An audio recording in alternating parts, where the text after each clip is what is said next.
दोस्तों, मोहम्मद रफी और महेंद्र कपूर भारतीय सिनेमा के दो ऐसे फनकार रहे हैं जो न सिर्फ अपनी लाजवाब गायकी के लिए जाने जाते हैं, बल्कि अपने शांत, खुशनुमा और डाउन टू अर्थ स्वभाव के लिए भी इन्हें याद किया जाता है। भारतीय सिनेमा को इन दोनों कलाकारों ने सैकड़ों कर्णप्रिय और कालजयी गीत दिए हैं, पर कम ही लोग जानते हैं कि ये दोनों सिर्फ साथी कलाकार ही नहीं थे, बल्कि इनका गुरु चेले या उस्ताद शागिर्द का भी संबंध था। जी हाँ दोस्तों, महेंद्र कपूर रफी साहब के शागिर्द थे। ये गुरु चेले का रिश्ता कैसे बना और रफी साहब का कौन सा वो गीत था जिसने इस उस्ताद और शागिर्द के रिश्ते की नींव रखी, जानेंगे इस वीडियो में। आप देख रहे हैं आपका favourite YouTube channel singing emotion. दोस्तों, यूं तो रफी साहब का करियर मिड 1940s में शुरू हो गया था, पर उन्हें एक बड़े गायक के रूप में पॉपुलैरिटी फिल्म बैजू बावरा के गीत गाकर मिली, जो कि 1951 में आई थी। 1946 में उन्हें संगीतकार नौशाद ने पहले आप नाम की फिल्म में पहली बार गाने का मौका दिया। इसी साल नौशाद द्वारा सुरबद्ध फिल्म अनमोल घड़ी के गीत तेरा खिलौना टूटा से रफी साहब को पहली बार एज अ प्लेबैक सिंगर पहचान मिली। इसके बाद शहीद, मेला तथा दुलारी में भी रफी साहब ने गाने गाए जो कि हिट रहे। तो इस तरह 1940s के दशक में मोहम्मद रफी एक गायक के तौर पर तो इंडस्ट्री में पांव जमा चुके थे, पर वो गायकी की दुनिया का एक बड़ा नाम अब तक नहीं बने थे। पर इसी दौरान 12 साल के एक लड़के पर रफी साहब की आवाज का कुछ ऐसा जादू चला कि वह एक दिन भिंडी बाजार स्थित उनके घर पहुंच गया। छोटे से दिल में एक बड़ी सी ख्वाहिश थी, रफी साहब का शिष्य बनना। यह यात्रा महज एक मुलाकात से कहीं ज्यादा थी, यह दो दिलों का एक मिलन था। दोस्तों, 12 साल का ये लड़का कोई और नहीं बल्कि जाने माने गायक महेंद्र कपूर थे।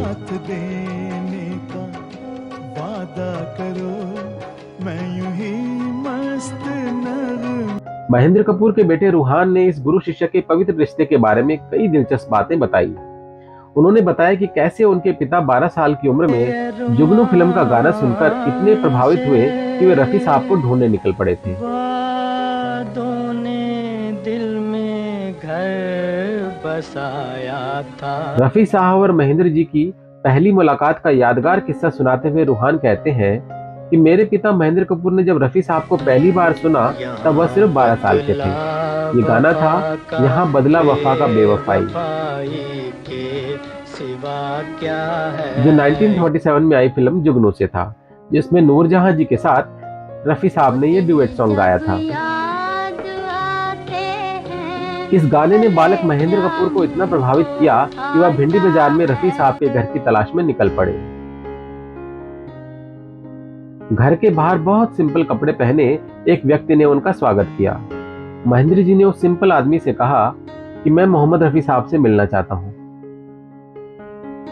उस आदमी ने जवाब दिया, मैं ही मोहम्मद रफी हूं, अंदर आ जाओ। महेंद्र जी ने हिम्मत जुटाते हुए जवाब दिया कि मुझे जुगनू फिल्म में आपका गाना बहुत पसंद आया और इसी गीत ने मुझे आपको देखने और आपसे मिलने के लिए मजबूर किया। रफी साहब ने शांति से पूछा, क्या तुम्हें भी संगीत और गाने में दिलचस्पी है? घबराहट के कारण महेंद्र जी ने झूठ बोल दिया कि उन्हें तो नहीं, लेकिन उनके भाई को गाने का शौक है। तो रफी साहब ने उन्हें अगले दिन अपने पिता और भाई के साथ आने के लिए कहा। पर अगले दिन जब महेंद्र जी रफी साहब के घर गए तो उन्होंने सच्चाई बता दी कि मुझे गाने का शौक है, मेरे भाई को नहीं। इसके बाद रफी साहब द्वारा अपने शिष्य के तौर पर उन्हें स्वीकार किए जाने को लेकर महेंद्र जी बहुत खुश हुए। आने वाले वर्षों में रफी साहब के घर उनके आने जाने की शुरुआत हो चुकी थी। जल्द ही रफी साहब अपने शिष्य को रिकॉर्डिंग स्टूडियो में ले गए, क्योंकि महेंद्र जी रफी साहब से 10 साल छोटे थे। तो जब भी वह कॉलेज की प्रतियोगिताओं में गाने जाते थे तो रफी साहब उन्हें तब तक ट्रेन करने में घंटों बिता देते थे जब तक कि वह किसी गाने को परफेक्टली नहीं गा लेते थे।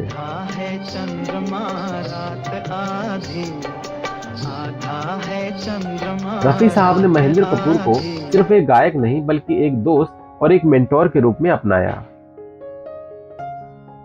रफ़ी साहब महेंद्र जी को न सिर्फ रिकॉर्डिंग स्टूडियो ले गए, बल्कि कॉलेज की प्रतियोगिताओं के लिए भी उन्हें तैयार किया और हमेशा उनका हौसला बढ़ाया।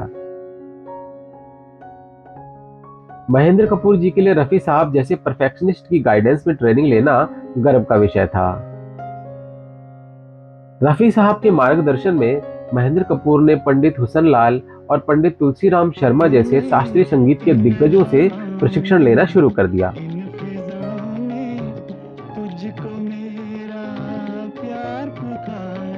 लेकिन असली मोड़ आया all India metro Murphy competition में। इस कंपटीशन की ज्यूरी में अनिल बिस्वास, मदन मोहन जैसे दिग्गज थे और महेंद्र जी ने रफ़ी साहब का गाया हुआ गीत तूने मेरा यार न मिलाया गाकर सबको मंत्रमुग्ध कर दिया। जीत का यह स्वाद उनके लिए एक सुंदर सपने जैसा था। आखिरकार वो दिन भी आया जब महेंद्र कपूर को अपने गुरु रफ़ी साहब के साथ आदमी फिल्म में गाने का मौका मिला।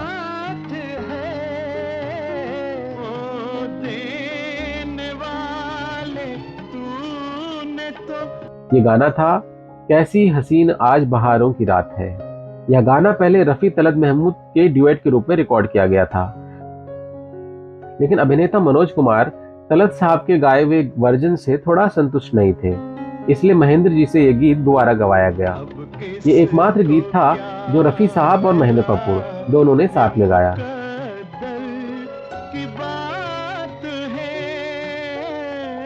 रफ़ी साहब और महेंद्र कपूर दोनों ने अपनी आवाज की समानता के कारण एक साथ गाने से हमेशा बचने का फैसला किया, ताकि दर्शक उन्हें अलग अलग पहचान सकें।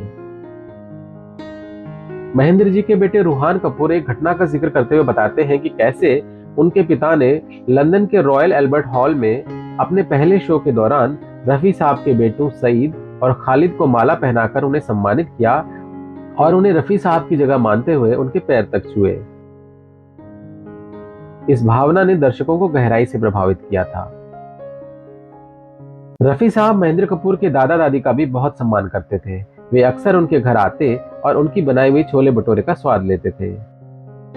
यह कहानी गुरु शिष्य के रिश्ते की गहराई, संगीत के जुनून और दो महान गायकों के बीच अटूट बंधन को दर्शाती है, जो कि इंडस्ट्री में बहुत कम देखने को मिलता है। आप महेंद्र कपूर और रफ़ी साहब की अटूट दोस्ती और उस्ताद शागिर्द के इस रिश्ते को कैसे देखते हैं, हमें कमेंट करके जरूर बताइएगा। तो दोस्तों, ये वीडियो आपको पसंद आया हो तो इसे लाइक, शेयर और कमेंट कीजिएगा और ऐसे और वीडियोस के लिए हमारे चैनल सिंगिंग इमोशन को सब्सक्राइब कर लीजिए।